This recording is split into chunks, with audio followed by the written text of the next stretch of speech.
think of great art, what does that thought conjure for you? One of Van Gogh's intense sunflowers, Leonardo da Vinci's enigmatic Mona Lisa, or perhaps a Monet painting of lilies or a Paul Klee full of tumbling colours. These immediate thoughts tell us a great deal about our own societies. Societies that have come to place things that are seen, painting and sculpture, over many other art forms, certainly over things that are felt or touched. It also tells us that we have usually seen great artists as lone men, usually white, working out of their own, often tortured genius. But supposing we stand this idea on its head and ask if art can emerge in a different way. Instead of being the creation of an individual, can it come out of a community? And can the expression of that art be the product of ideas and innovations that are explored together and transmitted freely from generation to generation? Let's add to this idea that this community might be as far from privileged as possible. The artists here are extremely poor women of colour who struggle. Sounds unlikely, but it's true. For around 100 years or more, in a small isolated township on a deep curve of the Alabama River in the southern United States called Gee's Bend, the artistry and skills of a community of women working with textiles has grown and strengthened. It took time for the formal art world to be able to see them and recognise them as trailblazing artists who prefigured much of the modern art movement, even though they never had a formal arts education. But that says more about the art establishment than it does about the women of Gee's Bend. And once the critics were able to see them, they were largely thrilled and excited. I remember seeing these quilts for the first time, and they really knocked me in the eye. They're fresh and utterly original, and each one tells its own story, as well as that of the wider community in which they're made. When he first saw them, Michael Kimmelman, an art critic of the New York Times, called the quilts some of the most miraculous works of modern art America has produced, adding, "Imagine Matisse and Klee, if you think I'm wildly exaggerating, see the show, arising not from rarefied Europe, but from the caramel soil of the rural South, in the form of women, descendants of slaves when Gee's Bend was a plantation."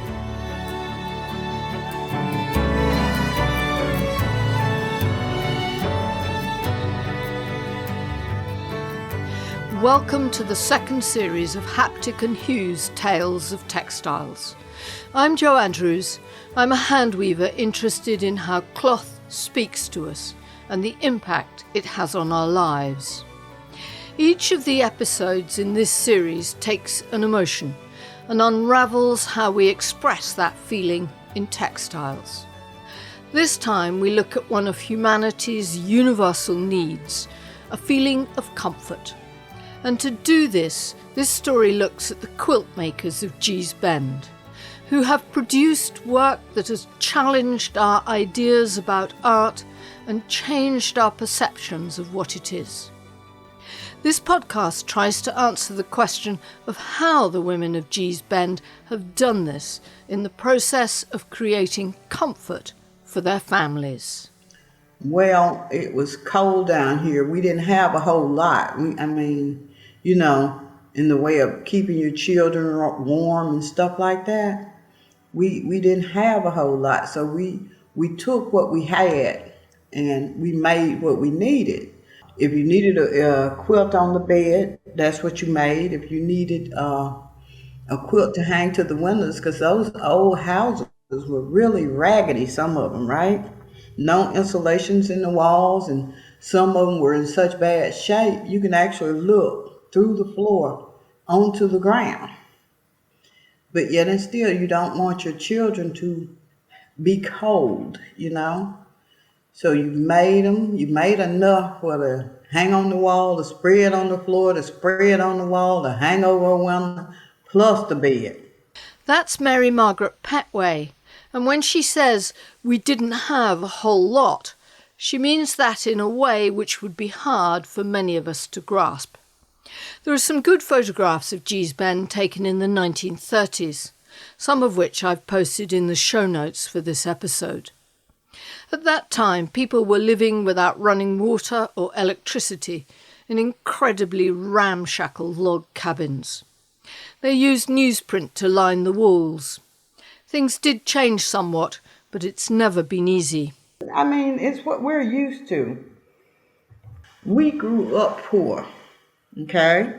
A lot of people had gardens, a lot of people had hogs, a lot of people had cows. And if you had all three, you were batting 1,000, you were rich. Okay, so it used to be if somebody killed a hog or a cow, everybody around the community would get some meat. A little thing of grease to cook with. If somebody had a garden and you didn't have one, or something was growing in their garden that you didn't have, you can go to their garden or go to them and ask them for it, and they will give it to you. The families of Gee's Bend were subsistence farmers with their own animals and gardens. Some pay from picking cotton, something that the whole community was involved in from early childhood. Here's Loretta Bennett, who's Mary Margaret's cousin. And you had to be in the field to pick the cotton, and that's gonna be like from sun up to not almost sundown time to get it all out of the field before the raining season come. Actually, even 5 years old and 6 years old, they didn't necessarily pick the cotton, but they were there. They may have to bring water to the ones that was out in the field doing the picking, and so they would have to carry the water out and give you a drink of water. So it's kind of everyone got kind of had a share in it. Even babies, if moms had to bring their babies, the babies may get pulled on the sack of the where you put the cotton inside as they was picking it. And if you wanted curtains for your home, covers for your bed, insulation on the walls, you had to make quilts. It's out of this necessity that the artistry and skill of the women of Gee's Bend originates.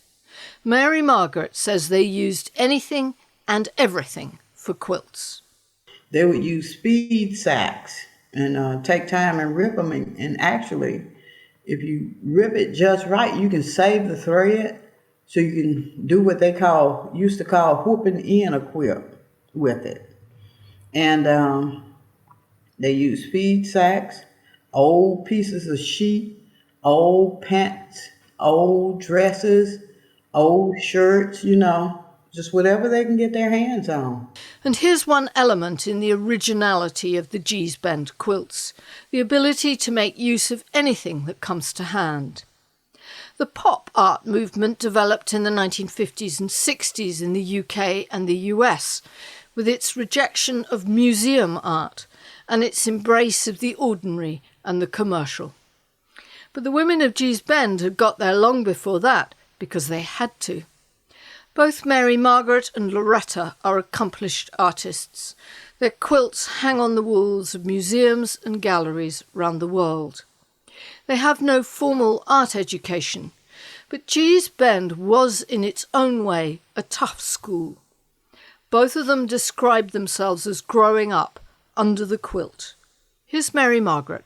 In the 60s, we grew up under the quilt, which means if your mother had a quilt up, that's where you were, up under that quilt, so you can thread them needles and stick them back up through the quilt or hand them to them. Yeah, but we took naps under it too. We some of the old quilts, they spread an old quilt after they have the quilt set up.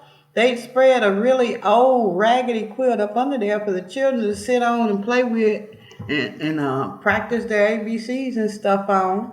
And Yeah, so it literally means growing up. Well, you didn't grow up under it, but being under the quilt when they were quilting it.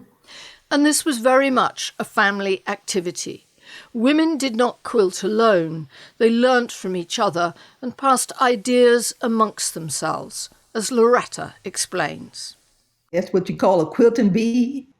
It might be like my mom, her mother, and some of my mom's grandmother, auntie, something like that. And what they would do, they would go to different houses and quilt the quilts up. It just was maybe 4 to 5 women in a group. Well, I can that I know of go back to my great great grandmother, um, which her name was Dinah Miller, and so we can go back to that, you know, distant. There's a black and white picture taken in about 1900 of a woman who is undoubtedly related to Mary Margaret and Loretta. She's tending some quilts that are airing over a fence.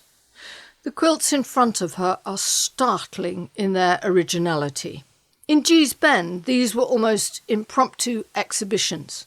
Everyone got a good look at your quilts as you aired them and critically appraised them, gathering scraps of new ideas for themselves.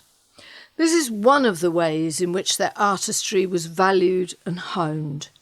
And once girls emerged from the playden under the quilt, they found themselves too set to work. So I was about 6 years old, just threading needles. And sometimes, like in the summer month when my mom and grandmother was piecing quilts, they'll have some little pieces that they may not want to use, and they would let us practice on them. When I got about 12 or 13 years old one summer, I decided I was going to make this quilt. For some reason, I don't know why, but my mom had a lot of octagon shaped pieces already cut out. The quilt is called a flower garden. And I decided that I was going to make this quilt. And I made it. It took me all summer long, sewing on it every day, just about all day, except for when I had to go do some chores around the house. And it came out all crooked. My mom kind of straightened it up, and she quilted it later. It made me feel really good. It was like I had something to do that summer. For Mary Margaret, it was a harder road. Quilting was like a punishment for me, I think. And I say that because I was made to learn to quilt. When you're a child, you want to go out and play with everybody else, but my mother wasn't having that. I don't care who's in the yard or came to play. If she wanted you to do your quilting, that's what you did. Both Mary Margaret and Loretta make original and lyrical work. But Loretta is clear that the traditions in which they quilt are drawn from their ancestors. Just looking at my mom's quilts and the other ladies' quilts, and just looking at the way that they use what they had, and also looking at the clothing themselves, because I like to use most of my quilts are used from clothing, and so repurposed clothing, and so I like to use that, and sometimes I just let it make themselves, and with a little music. So we have lots of elements that go to make up the skill and expertise shown in Gee's Bend. But there's still an extra magic there, a flame of creativity, something special in their understanding of design and colour that has allowed generations of women to produce astonishing work. Mary Margaret and Loretta have slightly different explanations for this. Here's Loretta. I think because we was isolated in this little bend of the river, one way in, one way out. Uh, So we was not exposed to any type of like artwork or a lot of television or anything like that. We had television, but you only got so many channels. And not that we knew we were making anything extraordinary. We wanted something, I guess you could say, pretty, that we wanted to have on our beds or even hanging out on the wire to dry. It was our way of expressing our own individual creativity, I guess. For Mary Margaret, it's more of a puzzle. I wish I could answer that question. I don't know. I mean, I look at some of the quilts and even some of the ones my mother did, and answering truthfully, I wonder what was going on in her mind, but I think they had an eye for what would be popular. A lot of quilts down here, they have that little piece of red in it or an odd color, that's not like the other ones, even with denim. You got dark denim, you got light denim, and denim shows the wear pattern in it and the wash pattern in it. But you've got that odd piece where it might be, everything else might be really old, washed and softened denim. And then you might have a new piece or something that looks like a new piece where they may have taken a pocket off and that piece is beautiful up under there. It's like new denim. Raina Lampkins Fielder is the curator of the Souls Grown Deep Foundation. It's dedicated to documenting, preserving and promoting the contributions of the African American artists of the American South and the cultural traditions from which they grew. The words Souls Grown Deep come from a wonderful poem written by Langston Hughes. Raina believes that part of the explanation for the talent of Gee's Bend comes right out of the hardship and experience of discrimination. If you're going to do something, you do it for yourself. And so that kind of spirit, and I think that's just part of the African American experience in general, allowed for the quilt makers in Gee's Bend to really go their own way, as they say, to do my way quilts, where it's like, okay, we might start on one route, but let's see where it takes me. Let's see what I can create within these borders that is transformative and bigger than the borders themselves. You didn't have to play by a certain sort of rule because the rules were only there, the larger kind of societal rules, to hold you back. So where can you find your own sort of freedom and articulation of yourself within something that is about muting what you have to say?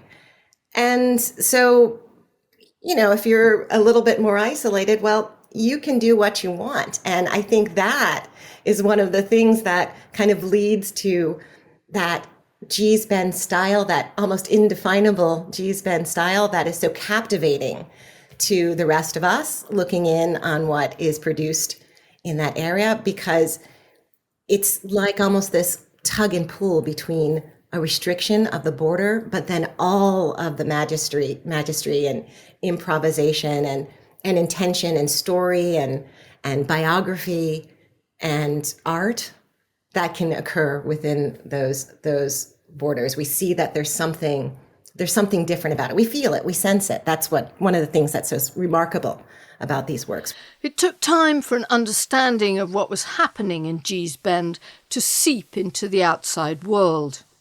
Raina says it was a slow burn over many decades for the quilters to be appreciated. Well, it's interesting because I think that there have been many sort of sudden moments when people refocus their lens and maybe expand where they're looking to see some of the amazing work that's being made in the United States and in the South. I would say probably the time that is often noted as being that moment when people really saw what was going on in the community was in 1937, where photographer Arthur Rothstein was basically taking survey photos of tenant farmers in Boykin, Alabama, and Gee's Bend is within Boykin, Alabama. And from that, we saw women quilting in their homes. And we also saw some of the quilts that were being aired outside. So it became this, a kind of unexpected exhibition of the work that was being created in these domestic spaces, then being outside, hanging on lines to be aired naturally. And then after that, nearly 30 years later, some of the artists of Gee's Bend became involved in the civil rights movement and set up a freedom quilting bee. In 1965, again in Gee's Bend, Alabama, this was another moment when people began to see and hear about what the quilt makers were doing then. And also, just to give a little bit of context, the quilts really have a history, particularly at that time, that was deeply rooted in the civil rights movement in Alabama. And so the Freedom Quilting Bee, the Freedom Quilting Bee Cooperative, was established in 1965, and this was established by two quilt makers, and this was a way of sort of transforming the economy of the area. They understood that the quilts that they were producing and also their sewing skills could be used outside of the Bend. Their involvement in the civil rights movement and its impact on their lives was profound in many ways. It's also extraordinary that even their political involvement was expressed through textiles. Here's Raina. For African Americans, there's never been a revelation of injustice. That has been a sort of constant state. I think it was, though, in the 60s when one could become more politically active, when it was a little bit easier to do so. Still a challenge now, but certainly still a challenge in the South at that time. I think with that combination of demanding larger civic rights, voter rights, equal pay, opportunity, that one then looks at what one has that can be used for political gains, that can be used for just opening up a community and making it, diversifying what is possible for a community. I think that was that point where the Freedom Quilting Bee was able to use what they had to for a greater good, whether that greater good is trying to find some sort of economic equality or to at least improve economic situations, to also promote one's voice and to show that there is something quite unique in this area, even the spirit of the community that was taking on their role within the civil rights movement as well. But the explosion of public interest in their work had to wait until the early 2000s. By this time, a collector and supporter of African American art, William Arnett, had arrived in Gee's Bend and started paying better prices for the quilts. And then finally, in 2002, the Museum of Fine Arts in Houston, Texas, and the Whitney Museum in New York showed the first exhibitions of work from Gee's Bend. And the critics raved, but at first it was a puzzling experience for the artists, as Loretta explains. When I saw them in Houston for the very first time, hanging in a museum, it was just so mind-blowing, the quilts that we thought were so ugly and just was used for necessity, just to be laying down on or just to be covering a window or floor to keep the air out. And now you see those very same quilts that you laid on hanging in a museum. That is it is so powerful. It brought tears to our eyes. And then other museums followed suit. Even the Metropolitan Museum of Art in New York held an exhibition, and the women of Gee's Bend went to see it. At first, we all was like, I don't know what they see. And But as each museum went on and on, we went to different museums. Uh, some of us still didn't see what they saw, but it began to dawn on me that these quilts are very beautiful. These quilts are art, even though we didn't, we had no idea what art was because, we were so isolated. Um, but some of us younger ones got it. Some of the older one that has passed on, they still did not, they didn't comprehend how beautiful the quilt was. The first time Mary Margaret ever went to a museum was to see the Gee's Bend quilts at the Met in New York. She found it an overwhelming experience. I myself was so excited because all those old quilts, the ones that were under the mattresses and packed back, on a shelf in somebody's room, they looked beautiful hanging up on those sterling white walls. Those quilts looked like they were just the most prettiest things in the world. And my mother has one at the Met, and I saw it. I said, And I forgot I was in company, you know what I mean? So I said, I used to sleep under that old thing now, you know what I'm saying? I didn't intend to say it aloud, but it came out, and everybody was looking at me like I'm going crazy.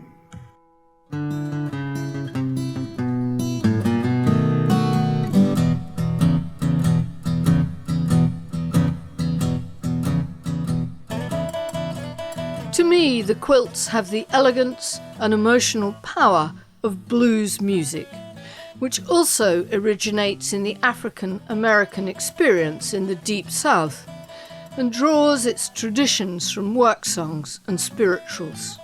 And just as the blues have brought us something new and profound, so too has the work of the artists of Gee's Bend. If life is really challenging for anyone, regardless of where your position ultimately is, so that's just kind of part of how the system is just not so great and upholds and empowers one group to the detriment of another. But that doesn't mean that is what entirely defines that person or that area or that group. That's just a part of the context. But what's being created, where their voices really reside, is what they are sharing with us in the works that they create, in the choices that they make, in the stories about themselves or labor or their family that are articulated in these works that are incredibly thoughtful. Both Mary Margaret and Loretta still live in Gee's Bend, but despite the acclaim they've received, they fight shy of being called artists. And that's partly a reflection of how hard it has been for women, and in particular women of colour, to claim this space and this title, when it has shut them out so comprehensively. Loretta says it takes a bit to get your head round it. Yes, it is weird. Because I don't see myself as being an artist. I still see myself as being a quilt maker. The quilts and the quilters themselves have brought Gee's Bend acclaim, and as Mary Margaret says, a level of financial security. It gives us options, I would say. And saying that if you're lucky enough to sell a quilt, then you don't have to decide, well, I can just pay this money on my bills, because pretty much everybody's in debt. Some of those debts you can actually pay off. You can get your house fixed. You can get a car or do a down payment on a car or truck, and all of that gives you, it's meaning freedom, basically. At the Soul's Grown Deep Foundation, Raina Lampkins Fielder believes the quilters of Gee's Bend have broadened our perception of art. And Raina has her own explanation of why the artist quilt makers are unique. quilt making and the reuse of materials in various ways. One finds this in many communities. But in Gee's Bend, it became part of the way of looking and being, of interacting, of communicating with each other. Because it's been such a long-standing, there's been such a long-standing tradition of the transmission of quilting techniques for over 100 years. That's something that is unique to that place. Sometimes you don't know exactly what's in the water in places, but in Gee's Bend, it's very difficult for me to think of another artistic community or creative community that continues to this day to make work of this quality and with an intention of doing something perhaps a little bit different. Mary Margaret and Loretta are both active quilt makers, extending and growing their experience and incorporating new ideas. But beyond that, they both say that the quilting brings them something special. Here's Mary Margaret. I am at what they call perfect peace. If I've got background noise like a TV or a radio and I'm warm, sometimes my children will actually feed me. And I'm at perfect peace. I can do it all day just sitting there. And that is a quality of life that is so very hard to find now. And for Loretta, it's a way of centering her in her own community and family. You know, I kind of go back to the time when my great-great-grandparents, when they was making quilts. I don't know how you would say it. I kind of feel like they are with me when I'm doing, my sewing, making my quilts and stuff. I can feel like they are there with me.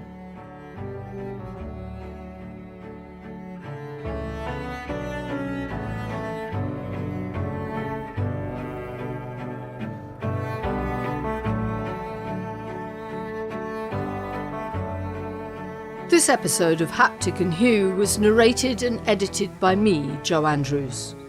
If you go to my website at www.hapticandhue.com/listen, you'll find a full script of this podcast, pictures and links to the Souls Grown Deep Foundation, and the Etsy site where the Gee's Bend quilters are selling their art. You can also sign up there to get these podcasts directly in your inbox and have a chance to win some of the textile-related gifts I give away with each episode. Thanks go to Mary Margaret Petway and Loretta Bennett for giving me so much of their time and insight, and to Raina Lampkins Fielder for her clear-eyed understanding and appreciation of the artistry and context of the Gee's Bend quilts. Thanks for listening, and I'll leave you this time with the last verse of the poem by Langston Hughes, from which the name of the Souls Grown Deep Foundation is drawn. Hughes was a major figure in the Harlem Renaissance of the 1920s, in which many black intellectuals and artists flourish. It's read here by Bill Taylor. I've known rivers. I've known rivers ancient as the world, and older than the flow of human blood in human veins. My soul has grown deep like the rivers. I bathed in the Euphrates when dawns were young. I built my hut near the Congo, and it lulled me to sleep. I looked upon the Nile and raised the pyramids above it. I heard the singing of the Mississippi when Abe Lincoln went down to New Orleans, and I've seen its muzzy bosom turn all golden in the sunset. I've known rivers, ancient, dusky rivers. My soul has grown deep like the rivers.